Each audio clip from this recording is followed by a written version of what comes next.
Hai semuanya, gimana kabar kalian? Semoga selalu dalam keadaan baik. Welcome back di Andy Stone Channel dan ini adalah segmen analisa kripto, segmen di mana kita akan mengulas koin-koin yang udah teman-teman request di kolom komentar channel YouTube ini. Thank you banget udah banyak requestan yang masuk. Hari ini kita akan membahas Koti, requestan dari Bang Riki Prastika. Ya, thank you juga sawerannya 35.000 ya. Jadi di traktir kopi. Jadi sebenarnya buat teman-teman yang pengen untuk requestan koinnya dibahas, tidak perlu donasi, ya, tidak perlu nyawer. Tapi kalau sudah diberi, ya terima kasih teman-teman, apresiasi banget. Dan juga bagi teman-teman yang pengen koinnya dibahas, silahkan tulis aja langsung di kolom komentar channel YouTube ini. Nanti aku akan usahakan buat bahas ya. Jangan lupa juga untuk bantu like. Jadi itu, hari ini kita akan bahas Koti, sama satu lagi banyak yang request Zilliqa.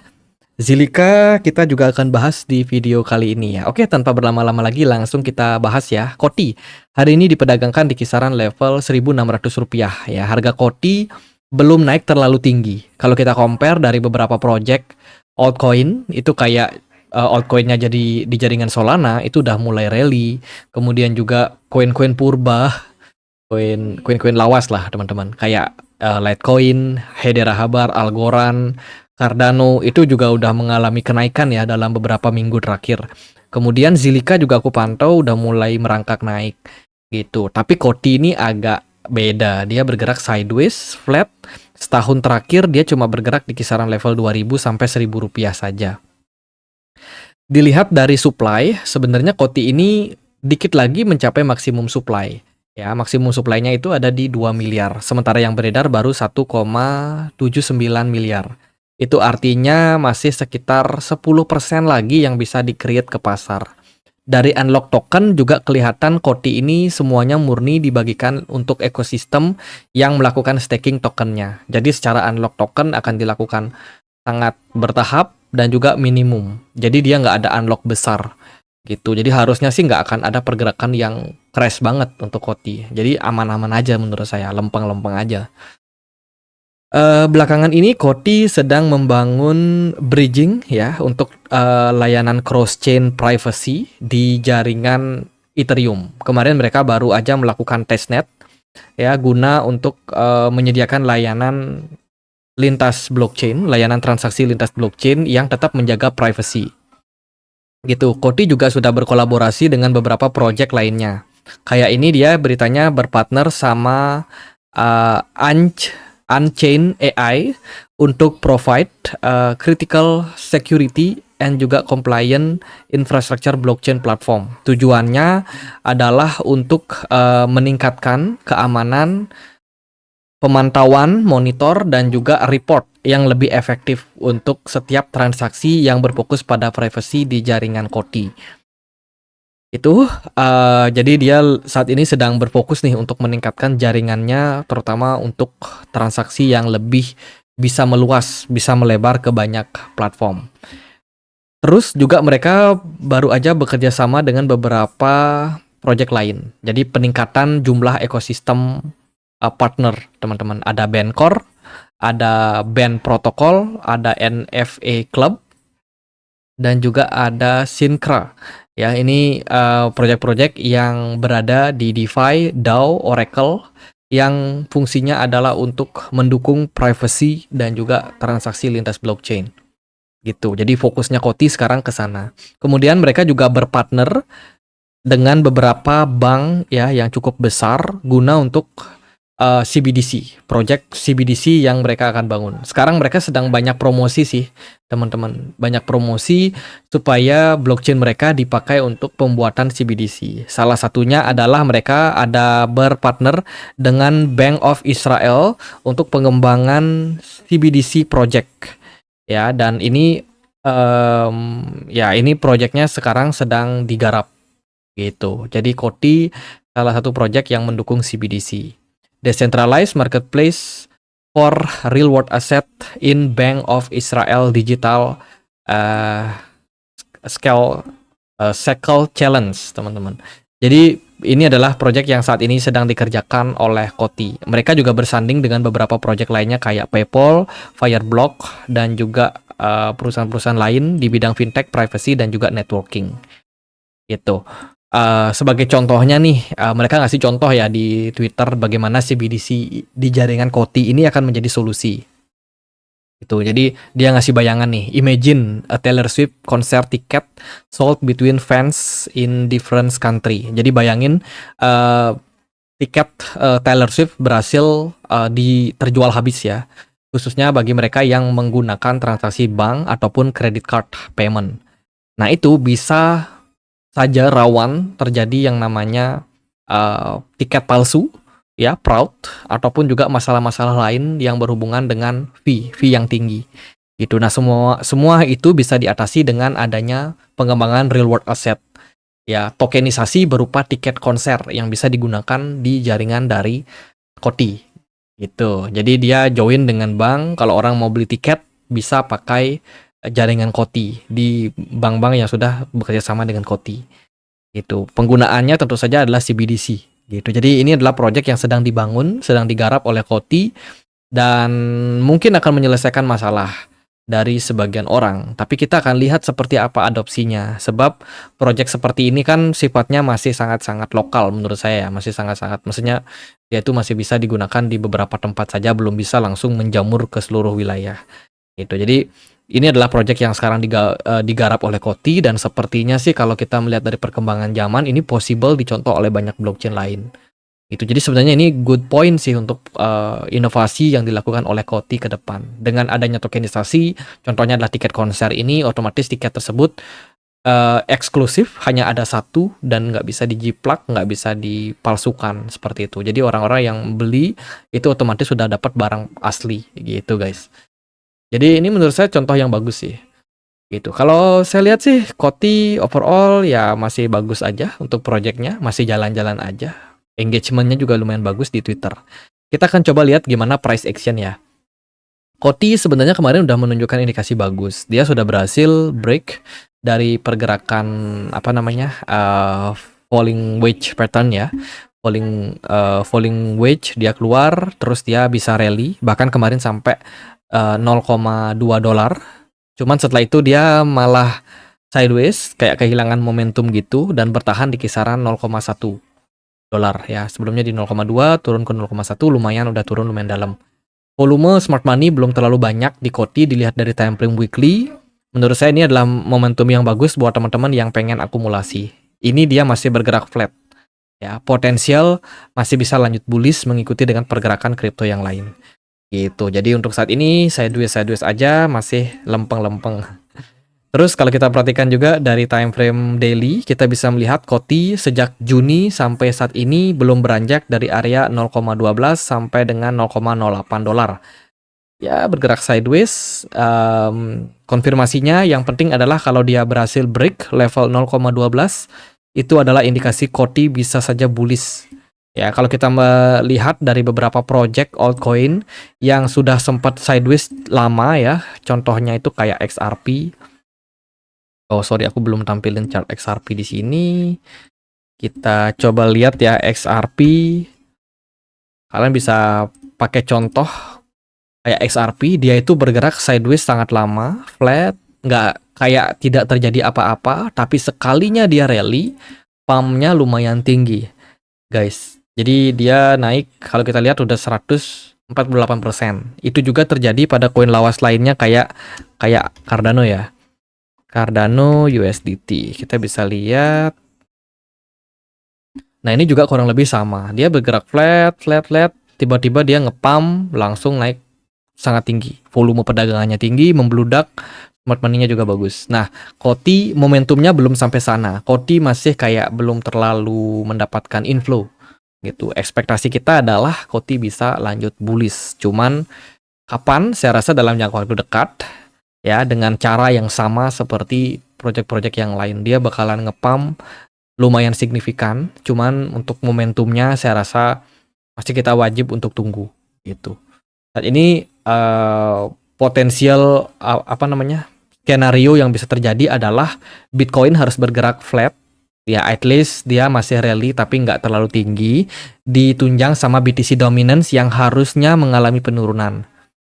Ya, itu adalah momentum yang mungkin bisa dimanfaatkan oleh Koti ke depannya. Jadi kalau teman-teman sudah punya Koti, sabar aja dulu, tunggu pumpnya guys.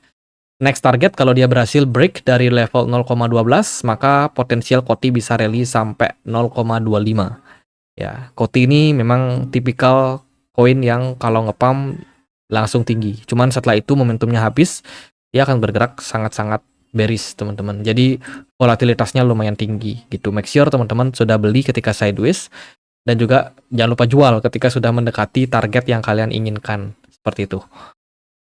Kita akan bahas Zilliqa, tapi sebelumnya aku mau informasikan buat teman-teman yang punya USDE di exchange lain, kalian bisa untuk depositkan ke Get.io karena ada reward sebanyak 34% annual yield. Ya, ini APY, teman-teman yang bisa teman-teman menangkan. Ya, yieldnya lumayan untuk sebuah stable coin. Periodenya itu cuma sampai 10 hari ke depan. Guys, kemudian untuk pengguna baru kalian juga akan dapat hadiah tambahan berupa prize pool sampai 100.000 token PP kalau teman-teman hold USDE kalian di Get.io. Cuma hold di market spot, nggak perlu staking. Gitu. Buat yang tertarik, silakan klik join now di link yang ada di kolom deskripsi. Bagi yang mau daftar juga bisa ya. Itu kemudian teman-teman bisa langsung depositkan atau tradingkan ya. Minimal adalah 10 USDT. Oke, next kita akan bahas Zilliqa. Hari ini Zilliqa diperdagangkan di kisaran level Rp315. Market Zilliqa bisa dibilang udah mulai naik-naik ya. Koin-koin purba udah mulai naik. Terus kalau kita perhatikan juga Zilliqa ini ada beberapa pengembangan project. Salah satunya mereka lagi banyak kerjasama sama Cardano sepertinya. Teman-teman, dalam hal pengembangan ekosistem. Ya, attention and capital are flowing to the Cardano ecosystem. When the bridge connection Cardano to Zilliqa is open, it will be land opportunity ready and waiting. Jadi tinggal tunggu aja momentum baiknya untuk Zilliqa gitu. Mereka lagi banyak kerjasama sama Cardano. Kemudian dari statistik jumlah staker dari Zilliqa ini dalam posisi yang lumayan tinggi, sekitar 5,2 miliar ya. Total Zilliqa yang sudah di staking dengan transaksi sekitar 68 juta total transaksi. Masih terbilang sangat-sangat bagus. Zilliqa kalau kita perhatikan dari pengembangan saat ini, mereka tengah mencoba membangkitkan lagi isu yang mereka pernah bikin dulu. Dulu Zilliqa itu waktu zaman-zaman metaverse, zaman Covid ya, itu dia bikin yang namanya Metapolis. Teman-teman pasti tahu waktu Zilliqa rally naik tinggi luar biasa banget karena mereka punya project metaverse. Cuman setelah itu hilang. Projectnya nggak tahu update-nya gimana. Terus di tahun lalu aku dengar kabar kalau Metapolis mereka itu ganti menjadi Metamind karena ada rekonstruksi bisnis. Dan sekarang di Twitter mereka lagi coba buat bangkitin itu, teman-teman. Tapi menurut saya ini sudah terlalu usang ya sentimennya. Jadi menurut saya Metaverse itu bukan sesuatu yang menarik untuk dibicarakan ketika semua orang bisa keluar ke dunia luar jalan-jalan dengan bebas seperti sekarang. Beda ketika Metaverse itu ramai banget dibicarakan ketika Covid di mana sebanyak orang lockdown. Orang-orang beli VR, beli apa untuk melakukan Zoom meeting misalkan. Nah itu hype-nya masih ada, momentumnya masih ada. Cuman untuk saat ini menurut saya ini bukan lagi sebuah narasi yang sangat menarik untuk diperbincangkan. Jadi Metamind yang mereka gembar-gemborkan di Twitter kayaknya agak kurang laku, guys. Itu. Selain itu pengembangan saat ini dari Zilliqa itu punya misi baru ya, yaitu Zilliqa Mission to Unlock Web3 for All. Ini adalah sebuah project roadmap yang mereka sedang bangun karena Zilliqa ini sudah berinovasi dari sebelumnya dari Zilliqa menjadi Zilliqa 2.0. Mereka berharap dengan adanya pengembangan tersebut, mereka bisa membawa dunia blockchain lebih baik lagi ke masyarakat. Gitu. Mereka juga berpartner dengan banyak grup ya, dengan banyak sekali perusahaan lain guna untuk meningkatkan adopsi. Gitu. Ini dia juga ada partnership sama Emurgo dengan tujuan untuk meningkatkan growth Zilliqa dan juga Cardano pengembangannya ya. Terus juga ada user friendly interface dari webnya Zilliqa dengan banyak sekali jaringan DEX yang juga sudah mensupport teman-teman. Itu sih, jadi mereka berkomitmen untuk mengembangkan mereka punya ekosistem lebih besar lagi. Zilliqa ya, jadi itu kalau kita lihat dari tokennya sendiri, Zilliqa ini Supply beredarnya sekitar 19,17 miliar ya. Saat ini yang beredar, maksimum supply-nya masih belum diaudit nih sama CoinMarketCap. Untuk unlock token aku agak wanti-wanti karena Zilliqa dia cukup rutin unlock tokennya itu sekitar 6 bulan. Cuman di periode 2024 ini sepertinya belum ada unlock terbaru sih yang dilakukan. Jadi secara data udah nggak ada token unlock lagi untuk Zilliqa. Semoga sih supply yang ada sekarang itu dipertahankan aja. Itu sebab kalau kita lihat dari siklusnya ini kayak 6 bulan sekali gitu ada unlock. Sehingga mungkin akan menyebabkan harga dari Zilliqa kena inflasi juga. Itu. Jadi kita lihat secara price action Zilliqa mulai rally. Volume smart money-nya lumayan bagus, sudah mulai masuk. Kemudian dari volume perdagangan pun juga lumayan menarik. Menurut saya Zilliqa punya tren yang lumayan bakalan bisa bagus teman-teman secara teknikal. Kalau kita lihat secara pergerakan chart, Zilliqa udah jauh turun ya. Jauh turun, bahkan dia sempat breakdown dari level support kuat di kisaran 0,015. Level support yang sebenarnya ini beberapa kali berhasil menahan Zilliqa. Cuman di fase ini Zilliqa turun agak deep ya, dan di sini adalah fase akumulasi yang bagus untuk para whales. Setelah itu harganya mulai rally. Dan sekarang opportunity untuk Zilliqa adalah kembali balik naik ke kisaran 0,023 dolar. Gitu. Saya rasa Zilliqa masih punya momentum. Jadi buat teman-teman yang masih pegang Zilliqa, masih ada harapan untuk kenaikan lebih lanjut. Itu volume perdagangannya udah mulai naik. MACD masih ngasih indikasi bagus ya untuk Zilliqa.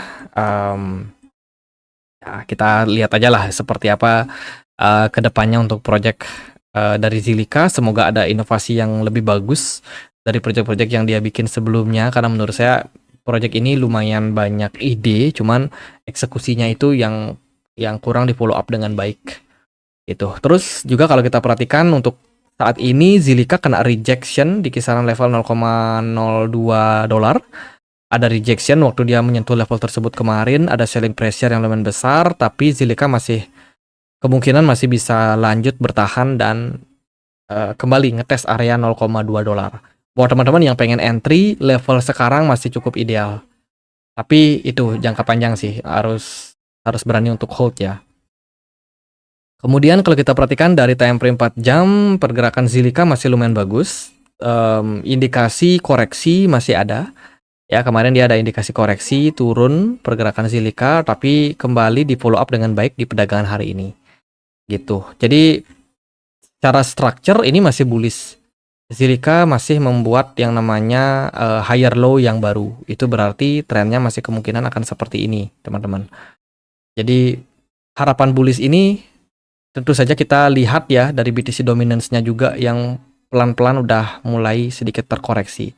Itu semoga sih marketnya juga lumayan mendukung, karena kalau kita lihat dari Zilliqa ini udah lumayan turun parah sih. Udah lumayan turun parah dan masih belum terlalu jauh recovernya. Cuman tanda-tanda recover udah mulai muncul. Dilihat dari candle daily yang mulai positif ya di beberapa waktu terakhir. Itu. Jadi ini good point sih buat Zilliqa. Buat teman-teman yang memang sudah sempat beli di harga tinggi ya tunggu momentum aja lah buat kenaikan selanjutnya, teman-teman. Itu sih saya cukup lama mantau Zilliqa, cuman kalau menurut saya memang hype-nya itu sering bikin market FOMO, cuman eksekusinya itu project yang banyak dia bikin itu rada-rada harus dipantau. Itu ini kemarin mereka bikin Metapolis, bikin harganya ngepump signifikan, tapi setelah hype-nya hilang, harga Zilliqa justru malah drop lumayan signifikan dalam. Itu sih paling secara teknikal ya bagus-bagus saja, aman-aman aja, trennya masih mengarah ke atas. Semoga eksekusi dari pasar juga cukup mendukung. Itu. Jadi sekian aja buat update kali ini buat Koti dan Zilliqa, semoga bisa bermanfaat. Kalau ada pertanyaan lain langsung tulis di kolom komentar channel YouTube ini. Kita juga ada komunitas ya, diskusi di Telegram buat yang mau join, linknya di kolom deskripsi. Sekian akhir kata saya Andre, makasih.